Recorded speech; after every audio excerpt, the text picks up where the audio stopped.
పురుషుడు దాన్ని తీసుకుని ఇప్పుడు మళ్ళీ విచారం చేస్తాం. ఉపజీవి ఉపజీవక భావ సంగతి విషయం ఏమిటి అంటే చెప్పలేదు. బ్రాహ్మాధికరణము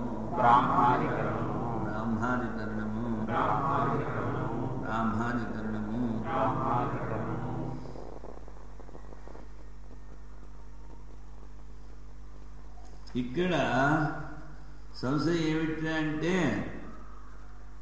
బ్రహ్మభావం పొందినటువంటి జీవుడు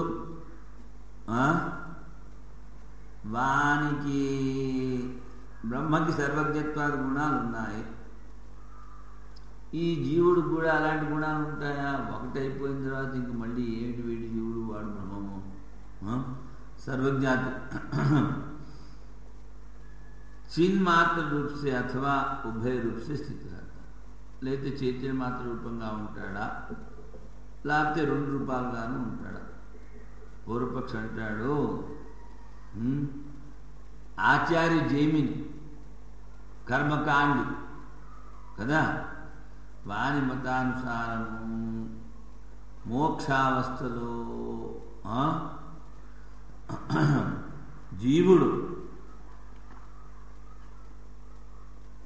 ఆ బ్రహ్మలాగే సర్వజ్ఞత్వాది గుణాలు కలవాడై ఉంటాడు. మళ్ళీ ఇంకో ఆయన ఉన్నాడు ఔడులోమి. ఆయన మతానుసారం మోక్షకాలంలో జీవుడు చిన్మాత్ర స్వరూపంగానే ఉంటాడు అని చెప్పినప్పుడు సిద్ధాంతం అంటాడు పారమార్థిక చైతన్యమాత్ర స్వరూప అని. అంటే కేవలం చైతన్య మాత్ర స్వరూపంతో ఉంటాడు. ఇప్పుడు సర్వజ్ఞత్వము అన్నది ఉపాధి ధర్మము. అది ఎవరిది? ఆ ఈశ్వరుడు కానీ హిరణ్యేంద్రుడు ఎవరిది అవ్వచ్చు. ఆ బ్రహ్మము ఉపాధులేము లేవు. వాడికి సర్వజ్ఞత్వం ఎలా అంటగడతావు? నిర్గుణ నిర్విశేషం అని చెప్పినప్పుడు వాడికి ఇది ఎలా అంటగడతావు? అంటగడడానికి లేదు. అందుకని ఈ ఔడులో ఏమంటాడు సిద్ధాంతం ఏమిటంటాడు చైతన్య మాత్ర స్వరూపము అని అన్నప్పుడు సర్వజ్ఞత్వాది బ్రహ్మభావం, ఈ సర్వజ్ఞత్వాది బ్రహ్మభావంలో వ్యావహారిక దృష్టితో జీవునికి ఉండొచ్చు అని చెప్పచ్చు అంతే. కానీ ఆ బాధరాయణ ఏంటంటాడు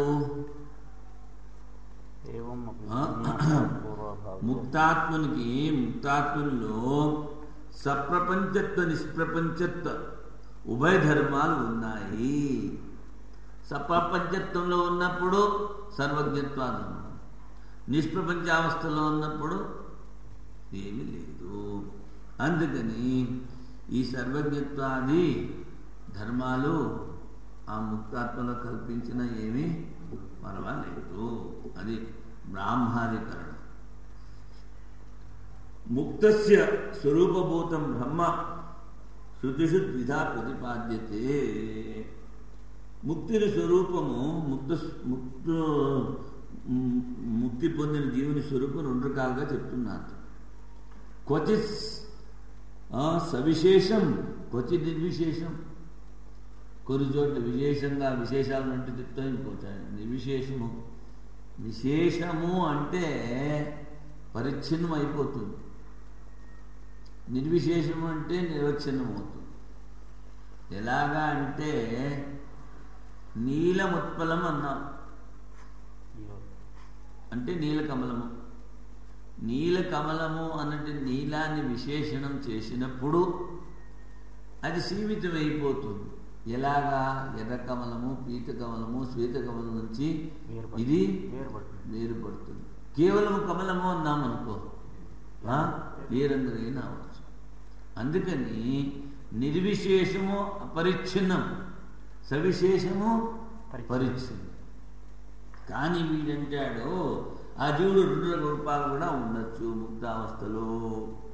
తథాహి వీడు పూర్వపక్షి చెప్తున్నాడు యా ఆత్మాపతపాత్మ విజరో మృత్యు విశోక విజిగత్స్వపిపాస సత్యకామ సత్యసంకల్ప ఇది సవిశేషత్వ శృతి. ఈ జీవుడు అపహత పాప, వాళ్ళ పాపం లేదు, వృద్ధాప్యము లేదు, మృత్యువు లేదు, శోకము లేదు, ఆకలి దప్పులు లేవు. వాడి సత్యకాముడు అంటే వాడి ఇచ్చలన్నీ పూర్తవుతూ ఉంటాయి, వాడి సంకల్పాలన్నీ నెరవేరి తీరుతాయి, సత్య సంకల్పుడు అని చెప్పారు బాబు. ఇవన్నీ విశేషమైన గుణాలతో చెప్పారు కదా. సాయథా సైంధవగణానంతరో బాహ్య కృష్ణో రసగణ ఏవం వారేమాత్మానంతరో బాహ్య కృష్ణ ప్రజ్ఞానగణ ఇది నిర్విశేషత్వ శృతి. ఏ విధంగా అయితే సైంధవము అంటే ఉప్పు గడ్డ, లవణం. ఆ ఉప్పుగడ్డ లోపల బయట అన్ని చోట్ల ఉప్పుగానే ఉంటుంది. అదేవిధంగా ఏవం వారే మైత్రేయ అయమాత్మా అనంతరో బాహ్య కృష్ణ ప్రజ్ఞాన, ప్రతి చోట చైతన్య ప్రజ్ఞాన ఘనం, ఇంకా ముందు వెనక ఇంకోటి ఏమీ లేదు అని నిర్విశేష రూపంగా కూడా బ్రహ్మ చెప్పారు. కొన్ని చోట్ల సవిశేషంగా చెప్పారు. తే సవిశేషత్వ నిర్విశేషత్వే ముక్తి దశాయాం బ్రహ్మణో న యుగవత్ సంభవత. ఈ రెండు దశలో ముక్తి అవస్థలో సంభవం కాదు. పరస్పర విరుద్ధత్వ అత కాలభేదేన ఉభయ వ్యవస్థాపని. కాలం భేదం చెప్పాలి అంటాడు ఎవడు? పూర్వపక్షం. సవిశేషము నిర్విశేషము రెండు చెప్పారు కనుక రెండు ఒకటే వ్యక్తి నిర్విశేషము సవిశేషంగా ఉండలేడు అంటాడు. ఇంకొకటి స్వామిజీ, బృహదారణ్యంలో ఆ మంత్రం దగ్గర ఋషి ఎందుకు లవణం తీసుకున్నాడు అంటే ఎక్కడ ఋషి లవణం ఎందుకు చెప్పాడు అంటే అక్కడ ఏ లవణం? సైంధవ ఘనం, సైంధవ ఘనం అని రాశాడు. అదేదో శర్కర ఘనం అనేది సైంధవం అంటే ఉప్పు చాలా గట్టిగా ఉంటుంది. అది దాని మధ్యలో ఇంకేమి కొట్టేవి ఉండదు. పటికి బెల్లం ఇలాంటివి హోమోజీనియస్, ఇంగ్లీష్ లో హోమోజీనియస్ అంటారు కానీ అలా పటికి ఉండదు సార్. హోమోజీనియస్ మాస్, మీలో హెటెరోజీనియస్ ఉంటారు కదా. అందుకని ప్రజ్ఞానఘనం ఇది ప్రాప్తే ప్రతిపత్రుభేదాత్ యుగపదేవ సవిశేషత్వ నిర్విశేషత్వం ఉపద్యతే. పొందేవాడి మీద ఉంటాయి, వాడు సవిశేషమా నిర్విశేషమా, ఎవడు పొందుతున్నాడు. ముక్త ప్రతిపత్య నిర్విశేషత్వమే. ముక్త పురుషుడు అంటే నిర్విశేషమే. బద్ధ ప్రతిపత్యాకు సవిశేషం. అది బద్ధుడైన వాడు సవిశేషంలో ఉంటాడు. ముక్త స్వరూపం బ్రహ్మ సర్వజ్ఞాత గుణ విశిష్టం సాత్ జగత్కారణత్వే నవభాసతే. ఇప్పుడు ముక్త స్వరూపమైనటువంటి బ్రహ్మ కూడా సృష్టికి ముందు కారణం కావాలి అంటే సవిశేషం కావాలి కదా. అందుకని నహి ముక్తా పురుషా క్వచిదపి సర్వజ్ఞత్వ సత్య సంకల్పత్వాది గుణయుక్త వయం. ముక్త పురుషుడు ఎవరికి ఈ గుణాలంటూ కనిపించవు. ఇంకోటి ఏమిటంటే సృష్టి స్థితి లయములు, ఈ మూడు బ్రహ్మ తనతోనే ఉంచుకున్నాడు. కానీ వాడు ఎంత పెద్ద జీవన్ముక్తుడైనా ఏమీ చేయలేడు, ఇంకోటి చేయలేడు. ఆ హిరణ్య గర్భుడు చేయలేడు, ఇంకోటెవడు ఆ ఈశ్వరుడే అన్నీ చేయాలి కదా. అందుకని నువ్వు మరి ఆయనతో ఒకటైపోతే నీ అస్తిత్వం వేరే ఎక్కడుంది? ముక్తావస్థలో నిర్గుణ నిరాకార బ్రహ్మముతో ఒకటైనప్పుడు నీ అస్తిత్వం వేరుగా లేదు కదా. ఆ బ్రహ్మము మాయని సహాయంగా తీసుకుని ఈశ్వరుడు సృష్టి స్థితి లయాలు చేస్తూ ఉంటాడు.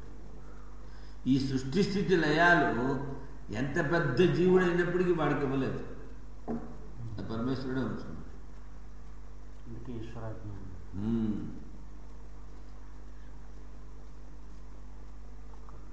నై ముక్త పురుష, ముక్త పురుషులకి సర్వజ్ఞత్వం కానీ ఇలాంటి గుణాలు అక్కడ చెప్పలేదు ఆయన. తత్ప్రతిపత్తి హేతుభూతాయా అవిద్యాయ వినాశితత్వ. ఇప్పుడు ఇంకోటి ఏమిటంటే వేదాంతంలో ముఖ్యంగా మీరు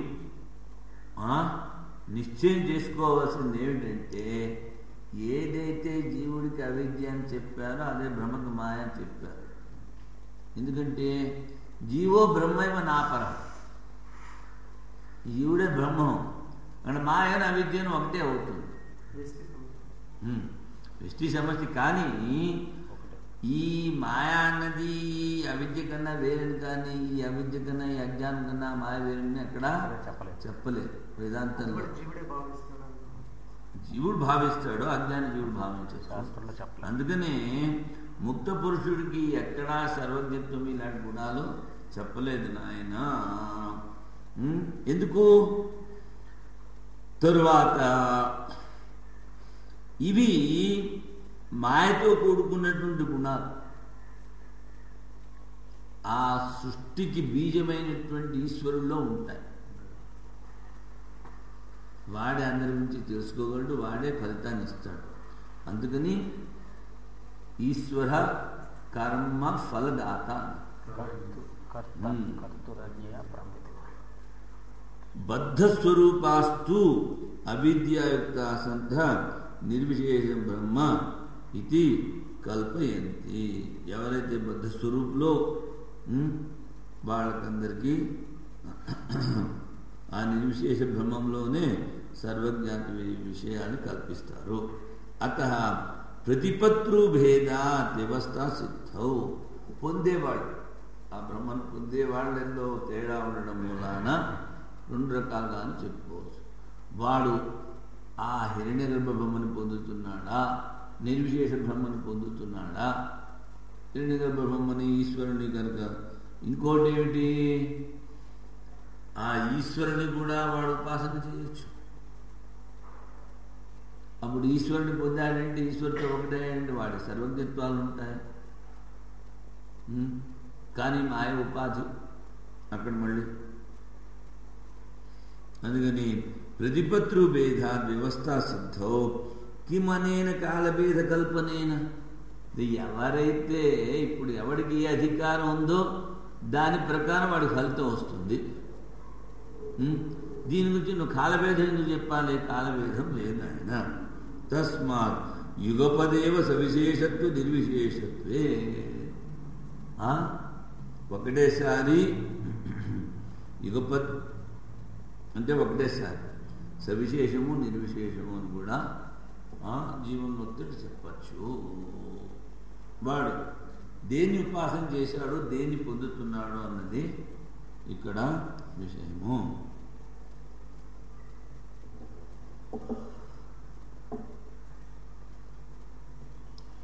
బ్రాహ్మేణ జైమినీర్ ఉపన్యాసాదిభ్యః బ్రాహ్మేణ జైమినీర్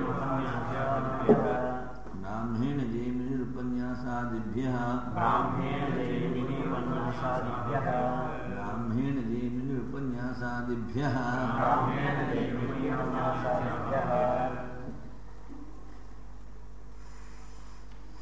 జైమిని అంటాడు సర్వజ్ఞత్వం సర్వేశ్వరత్వం చాకేన స్వరూపేణ ముక్తాత్మ అవతిష్టతే. ఈ గుణాలతో కలిగి ఉంటాను. ఎందుకురా అంటే దశ సర్వేషు లోకేషు కామచారో భవతి. అన్ని లోకాల్లో వాడు ఇష్టం వచ్చినట్టు తిరగచ్చుట ముక్త నారదుడిలాగా.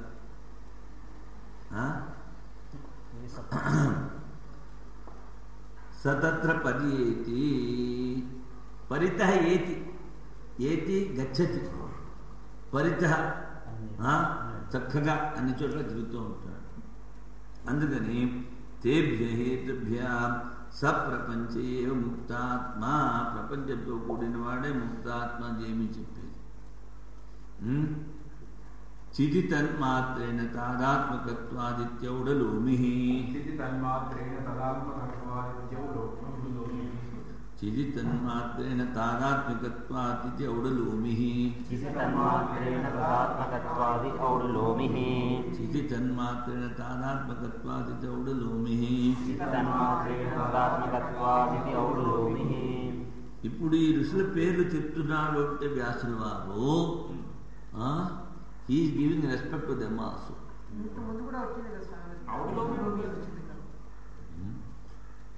ఊడు ఇవలోమా యస్య, ఒక్కొక్క వెంట్రుక నక్షత్రాల మెసిపోతున్నారు. దానికి వెతుకొచ్చి చెప్పారు ఔడలోంకి. ఊడు ఇవలోమా నక్షత్రం ఉంటుంది. చంద్రుడు కూడా తారాపతి కదా. ఊడు ఇవ అంత చంద్రుడిలాగా అంత మెరుస్తేనే ఎలా చెప్తారు? తారాపతి ఊడు ఊడు రాజా అంటే నక్షత్రాలకు రాజు.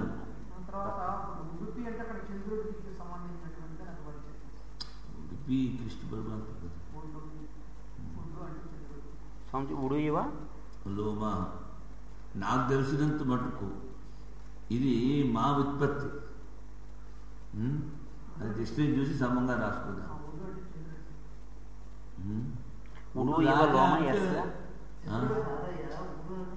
నక్షత్రం తారాపతి చంద్రుడు.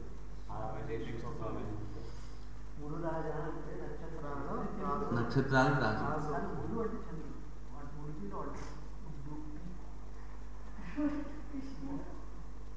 స్వామిజీ ఉడు ఇవ లోమ యస్య స ఉడు లోమ.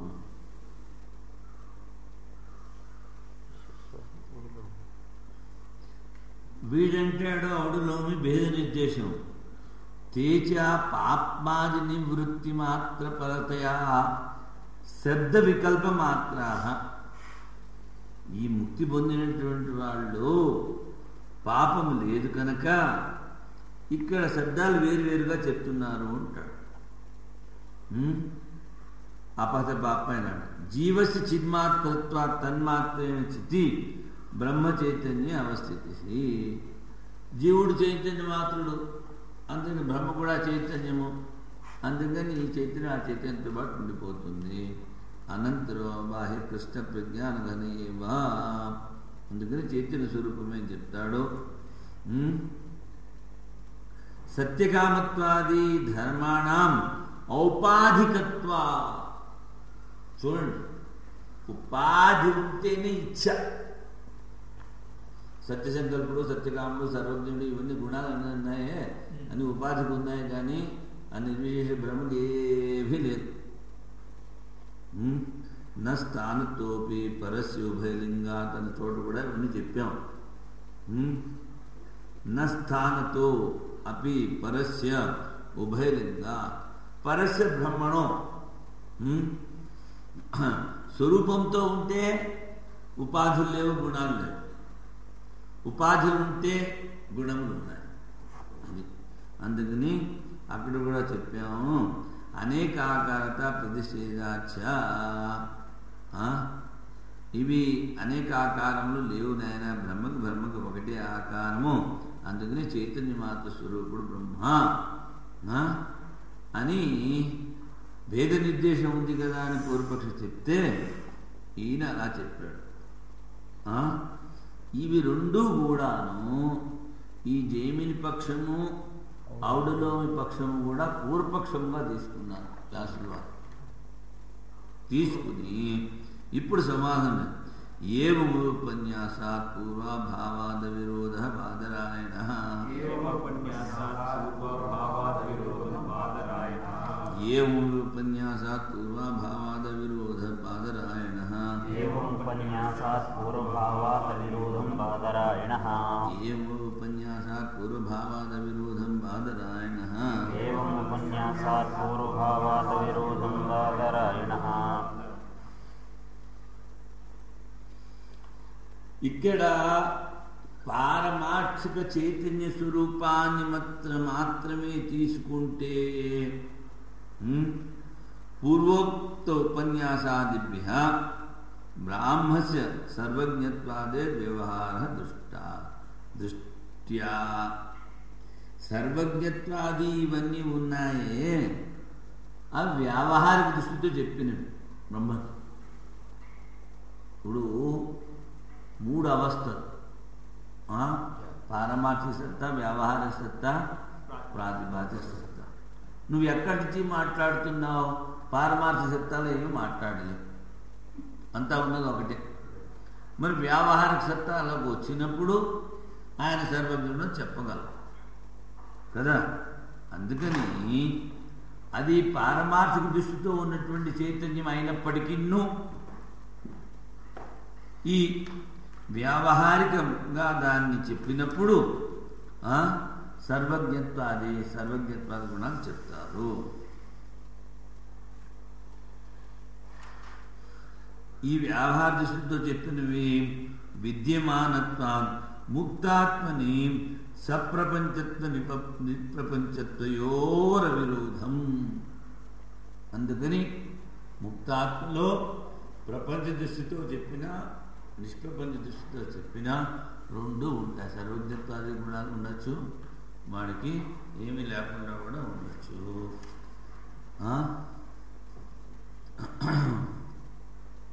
తరువాత ఇవి